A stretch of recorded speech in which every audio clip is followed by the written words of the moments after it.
Welcome to Spybrary, by spy fans, for spy fans, with Shane Whaley. Shane dives into the mystery and intrigue of spy books and movies, both fact and fiction, delivering reviews and interviews with authors, historians, intelligence experts, and spy fans. He discusses everything from John le Carré, Len Dayton, Ian Fleming, Tom Clancy, Brad Thor, and many more. If you love spy books and movies, keep listening. This podcast is for you. This is Spybrary.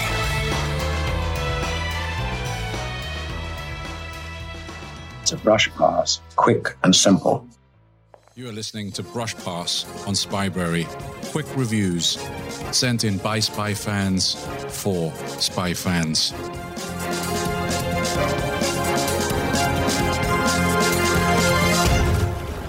Hello, David Holman here, and my brush pass is on the novel Raise the Titanic by best-selling author Clive Cussler. I suppose I first come across this novel, I'd say in year 9, when I remember seeing a paperback copy on my teacher's desk. Apart from being an excellent English teacher, he was an avid reader of thrillers and adventure stories, and there was always seemed to be a good paperback such as The Eagle Has Landed or The Dogs of War next to his apple. When I say apple, I am, of course, referring to a piece of fruit, not something that Steve Jobs created. Anyway, Mr. Rutherford was the first to recommend Raise the Titanic to me, and I managed to get a hard copy from our school library, and I think I read it about twice before returning it and remember having a great conversation about it with him while on a school trip across the North Sea to Hamburg. Published in 1976, this was probably the third published novel to feature US government troubleshooter Dirk Pitt of NUMA, which stands for the National Underwater Research Agency, a government organisation that deals mostly in lost treasure, and was the first Cussler novel to feature a direct East and West confrontation, I suppose, with a Cold War theme. Anyway, the story starts with a stage-setting prologue, which is typical style for this author, on the deck of the Titanic. After striking the iceberg, a member of the ship's crew tries to get a passenger to safety, suddenly finding a gun being pointed at him. The passenger forces the crew member to be taken to the cargo hold instead of a muster station to abandon the stricken ship. And there he witnesses his captor accessing a crate and just patting it, muttering the words, "Thank heaven for Southby." The crew member is then told to save himself, leaving the man to stay with his precious cargo. So then we move on to the present day, when there is a man being pursued across the wastes of Siberia by Soviet troops after finding a hidden mine. And the mine is also a grave with frozen dead American miners buried there since the early 1900s. During this chase, the man is wounded by the soldiers and then rescued by Dirk Pitt. The reader then learns later that it's all part of a top-secret government initiative known as the Sicilian Project, which is a shield designed to prevent the United States from any nuclear attack, making missiles obviously obsolete. This is being conceived by scientist Gene Seagram, who happens also to be married to Pitt's old flame. So right from the start, there's an animosity between them both. On a return to the States, Pitt learns that the main element to make this all work, I suppose, is a rare mineral called byzanium. Unfortunately, this mineral was only available in northern Russia, so hence the Numa expedition to try and find it. Pitt later gets hold of a letter sent to the wife of one of the early miners, discovering that they had successfully mined the mineral, and then describes them being chased by Russian agents through northern Europe across the North Sea to Scotland, and by the time they reach their intended destination, how only one of them remains alive to board the ship with the byzanium to transport it back to the States. And then the only thing is, that ship that he sailed on from Southampton happened to be the one that sailed on April the 10th, 1912, a ship which was said to be unsinkable. Now comes the problem. as it appears that the shipment of Byzanium lying in hundreds of meters of water happens to be the last of it. So what do the US military do? They are determined they must have this defensive device. So they fund a classified expedition to raise the luxury liner from the deep waters of the Atlantic, and Pitt's boss, Admiral Sandecker, assigns him to lead the operation. Meanwhile, the USSR get wind of this operation, and so through the KGB in Washington, they expose the plan to the press, which has the military having to hold an embarrassing news conference so they can explain why the ship is to be raised. The Politburo also plot to take the Byzanium back from the Americans after they have raised the ship, which means by force if necessary. They also see the mineral as rightfully their property, but also after realising its value, I suppose, see the strategic use for it as well. The story then darts between Moscow and Washington as the drama unfolds while the search goes on for the ship. In the story, we've even got some Soviet spy trawlers hovering around the expedition, and also the US Navy protecting it. And to make matters more intriguing, there's also a small subplot with a spy on board one of the recovery ships secretly signalling updates to the Soviets, which Pitt has to expose. Those familiar with Clive Cussler novels will expect there to be some underwater drama. And obviously this is one that doesn't disappoint. There's plenty of it with the use of the latest submersible technology. This story was written long before the underwater photography from Bob Ballard's discovery of the wreck and, of course, James Cameron's Titanic movie, which both revealed that the real ship broke in half when it sank. The climax itself is very reminiscent of, I would say, Alistair MacLean's Ice Station Zebra, and full of tension as a conflict between special forces plays out on the decks of the raised ship, with Pitt, unfortunately, stuck in the middle.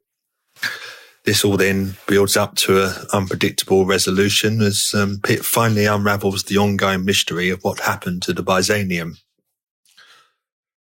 A big-budget movie adaptation was made in 1980, produced by Lou Grade, starring Jason Robards as Sandecker and Richard Jordan as Dirk Pitt. And there's even a cameo appearance by Sir Alec Guinness as an old surviving member of the Titanic's crew. In fact, he was the one taken under gunpoint to the cargo hold. But unfortunately, with a poor screenplay involving 17 writers and finally having nothing on the book, as well as extremely low takings at the box office, I suppose, which in all fairness was mostly due to the release of The Empire Strikes Back at the same time. Even old George Smiley and an excellent memorable score by Bond composer John Barry couldn't save this movie. Having read the novel before this movie came out, I was eager to see it and went with my family. I remember my dad had also read the book, so I recall that we bored the pants off my mum, brother and sister as we discussed our comparison on the way home from the cinema. There was also a famous quote from Lou Grade at the time, I believe, due to the money lost on the Raise the Titanic movie. He said it would have been cheaper to lower the Atlantic, which is a shame because the film has also had some award-winning special effects. And with a 50-foot model of the Titanic as its centrepiece, which even to this day, the scene of it rising from the depths to Barry's amazing score remains a fantastic cinematic spectacle in the history of cinema. Up to a few years ago, this $1 million worth of model could be seen rusting away at an old film studio in Malta, where the scenes were filmed. I'm not quite sure, but they might have probably scrapped it by now. For Dan Brown, it was the Da Vinci Code.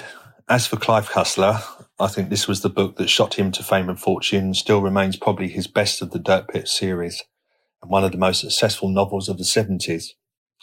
Mike Ripley, in his Reader's Guide to a Quick Overdraft, alternatively titled Kiss Kiss Bang Bang, gives it a mention as well, hailing Cussler as an American Alistair MacLean, with his protagonist Dirk Pitt easily being a direct counterpart to James Bond.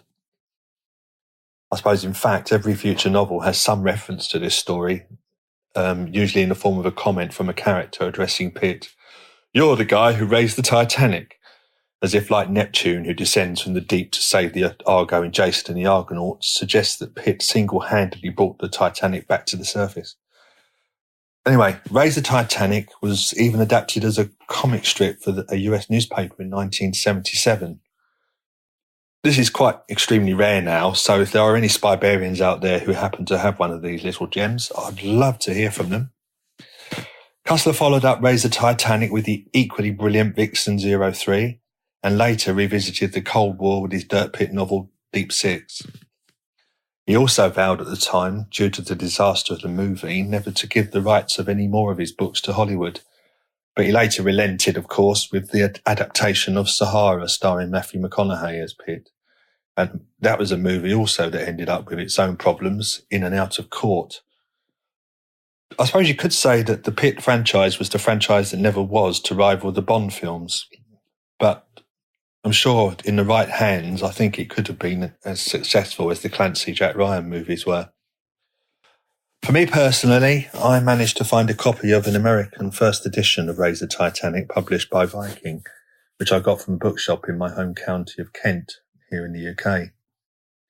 Incidentally, if you find yourself visiting Rochester Historical Town, which is famous for Charles Dickens, of course, you need to seriously check out the brilliant Baggins bookshop in the High Street. Shane would probably need a wheelbarrow if he ever stepped inside there, especially if he was carrying the updated version of Mr. Ripley's book. Anyway, reading the story again at the time not only got me into collecting first edition Dirk Pitt novels, but I think also, in a way, also inspired me to start writing the Alex Swan mystery series. I think having reread Raise the Titanic recently, this must be my 5th time since reading that first copy in school. So that's my brush pass on Raise the Titanic, a book which would not normally be classed as a spy novel. However, all the conventions of East-West confrontation and espionage that it features, as well as the power play by the KGB and the CIA going on through the pages, I recommend Spybarians give it a go and they can then decide for themselves. This is David Holman, author of the Alex Swan Mysteries, coming in from the cold. You can reach me at alexswanmysteries.uk, or there's always that font of all spy-related knowledge, the Spybury Facebook page. Bye for now.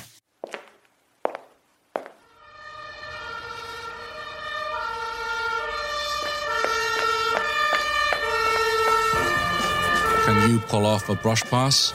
Send in your review to shane@spybury.com.